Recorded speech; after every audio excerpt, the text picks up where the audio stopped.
There are places in this world where the earth itself seems to bleed, where every stone, every blade of grass wears the chains of untold despair, where reality thins like smoke on the wind, every step tethered beneath the yoke of forbidden knowledge, and every breath asphyxiated by ash and blood. This is the Blood Moor, a cursed land standing as both sentinel and gateway, the first threshold into hell's open maw. No mere wilderness, this festering scar upon the skin of sanctuary has become a testament to sacred duties abandoned, where even the wind is devoured by faint, venomous whispers, a choir of the damned forever mourning their reeking, inescapable, squelching rot. Once this land was fertile, fields golden with grain, homes filled with laughter and mirth which echoed in harmony, hearths which once glowed with light and warmth, now swallowed by shadow and icy dread, a stark reminder of how quickly balance can erode beneath the weight of unchecked evil, turning abundance into barrenness. Diablo's shadow crept from the depths of Tristram like a haunting energy spreading like poison through the veins of the earth, and the people devolved into darkness and decay, their humanity crumbling beneath the weight of secrets too terrible to bear, the very ground they walked upon tainted by the insidious force of terror. Where once stood prominent structures now remain only skeletal ruins of farmhouses, their walls bearing the scars of claws and scorched by unholy fire. Symbols carved in desperate haste or perhaps divine madness adorn the walls of these fallen shelters, a foreboding prelude of the sinister metamorphosis yet to unfold. Like a spectral tracing of a cataclysm awaiting on the horizon, whispers, unlocking doors which should have remained sealed. Their arrival marked more than mere invasion. It signified a fracturing in the very fabric of reality itself. First, distant sounds carried on winds which no longer whispered, but wept with the knowledge of their own treachery. Before eyes could glimpse their forms, before ears could even discern their presence through that haunting cacophony of manic mirth, twisted by malice and contorted by the burning resentment of their fall from power, their very manifestation upon this plane was felt. A primal shiver crawling up the spine, a tortured whisper of unease etched into the skin as though the very air carried an unconscious warning. These are the fallen ones, hell's own cast-offs. Their laughter, a morbid burlesque of maleficent creation and a depraved subversion of honor. Their very existence a testament to infernal punishment, where once they stood as mighty warriors in hell's legions, their weapons blazing with hellfire as they marched across the endless battlefields of the eternal conflict. They now skulk through shadow and soil, diminished forms bearing crude blades which serve only as bitter reminders of their lost glory. This cursed host of hell's disappointments, reduced to scurrying vermin, now plagues these lands and torments its inhabitants. Like maggots drawn to seeping flesh, gathering where sanctuary's boundaries grow thin, where the soil itself bleeds with infernal miasma. They are both symptoms and spreaders of this nightmarish desecration. Their every action a reminder that evil needs no grand gesture to take root. Tragedy is written in their very bones. Any victories they may have are hollow, celebrated with shrieks which sound more like pleading than triumph, echoing the cries of those who once begged forgiveness for betrayal, only to find none. And so they spread across the Blood Moor, which has become their stage, acting out their tragic drama of damnation. Each day a reminder of their fall from hell's graces, these living emblems of failure and punishment, their very existence a warning of how far the mighty can fall. The wisest learn to listen for their approach with more than mere ears. They attune themselves to the deeper resonance of their cursed existence, like guardians sensing a breach in ancient wards.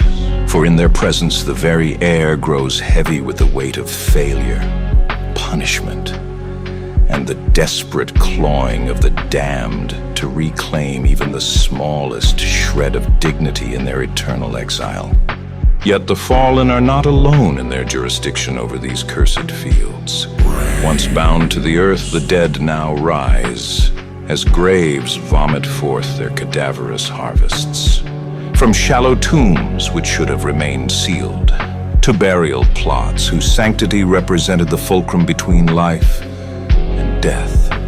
Bony, shriveled hands now claw upward through damp soil, as hollow eyes open to an eternal night of horrifying awareness. Not merely corpses given unholy animation. These are the land's own children, returned from death but denied its peace. Now undead emblems shuffling through the fields they once tilled, their souls trapped in rotting flesh, enslaved to act out grotesque pantomimes of their former lives, each step a violation of natural law, each twitch a cruel hemorrhaging of reason itself. Their resurrection marks no triumph over death, but rather death's perversion. The toxicity released in Tristram's fall having soaked into the soil itself, transforming each grave into a cradle of defilement, each burial ground into a blasphemy of sacred space. These zombies move with unspeakable purpose, their broken bones and torn muscles held together by threads of infernal power. In their vacant, glowing eyes burn not the light of life, but the smoldering ember of eternal torment. A consciousness subjugated to experience every moment of its body's decay, appallingly aware of its own mutation and ruin. Drawn to the living like moths to a flame, driven not by mere hunger for flesh, but by a spiritual starvation which speaks to deeper ruination. Theirs is a desperate yearning for the warmth of life they can no longer possess. Their moans not sounds of hunger, but songs of anguish, the cries of souls who remember what it meant to be human and shackled to exist as anything but. Even in the frail blades of withering grass in the blood moor, corruption takes root and breeds. The Quill Rats, once simple vermin of the fields, have become living weapons of hell's malice. Their barbed spines, once primitive defenses which served a greater, more noble purpose, have become conduits of dark energy which scorn the principle of measured will. Each quill a needle dipped in the essence of suffering itself. Each spine a key which unlocks new chambers of pain. Their red eyes gleaming with unnatural intelligence as they skitter through the underbrush. They no longer display the cautious movements of earthly prey, but the calculated stalking of deranged predators. Where once their kind would flee from confrontation, these twisted versions actively hunt the living, driven by a new malevolent awareness. This is the true horror that has become the Blood Moor. Not merely the presence of monsters, but the complete subversion of natural order. Sheer putrid dominion spreads through the land like a web of poisoned veins. Visible signs of an invisible disease. Its presence marking the boundaries of terror's advance, where hope withers and order retreats before the tide of chaos. The rogues hold what little ground they can here, sentinels of the Sisterhood of the Sightless Eye. Armed with bows and unyielding will, they light their campfires at night and stand watch against the encroaching dark. But even their bravery flickers like a dying ember against the endless night of the Blood Moor as they carry the weight of survival on their shoulders. Their eyes sharp, their hearts weary. Flavie, one of the last remaining of the sisters, thus far having eluded the grasp of corruption, stands at the very threshold between salvation and perdition. A lone sentinel, where the waning light of sanctuary meets the howling dark.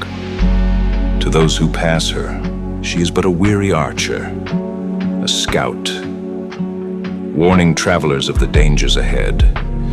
Yet within her heart festers a truth far grimmer than she dares to voice. She does not stand here in strength. She stands because she cannot leave, because the Sisterhood's sacred duty has chained her here, a prisoner of a war already lost. The weight of fallen sisters clings to her, an unshakable specter pressing against her shoulders with every arrow and breath she draws.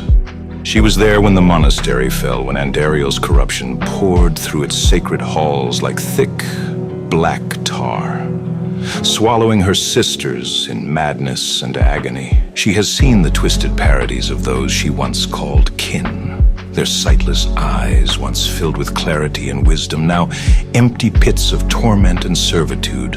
And she knows deep in the marrow of her bones that if she falters, she will join them. Yet she stands. Not for glory, not for victory, but because the Sisterhood was meant to guard these lands, and even in ruin they will not abandon their post. Even as the blood Moor festers, even as hell's wretched filth spreads through the soil, she remains an echo of an order now scattered to the winds, a candle guttering against an endless night.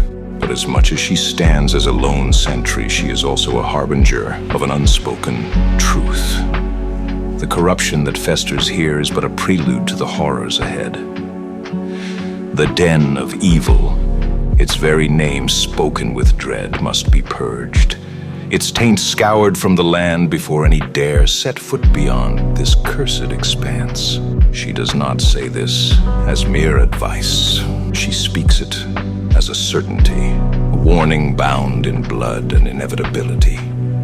To those who would walk the path beyond the blood Moor without first proving their strength, there is only death. The cold plains wait beyond, but they do not welcome the untested. They consume them. Each step through this defiled land demands a delicate coordination of determination and discretion, knowing when to advance and when to yield, and understanding that in its very own wretched transgression lies the seeds of its redemption, a path towards the light which must be met in shadow, where mysteries both terrible and profound await discovery. Even the darkest night must eventually yield to dawn, and the journey through these cursed fields represents more than a mere crossing of perdition. It unfolds an initiation of deeper mystery. The boundaries between good and evil, between order and chaos, of light and darkness, life and death, have eroded in this place, and yet within their dissolution lies revelatory instruction. As the terror witnessed thus far is but the beginning of deeper trials, which test not just strength and will, but understanding and courage. The blood Moor stretches outward into more unforgivable territory, its fouled expanse presenting both challenge and opportunity. Within its decomposing landscape presents not just trials to overcome, but truths to uncover. In this dark realm, where even the earth has forgotten its purpose, a greater purpose must be remembered by the heroes who now walk its twisted path, to carry the light of hope into places where darkness has long ruled, and restore balance to a world thrown into chaos.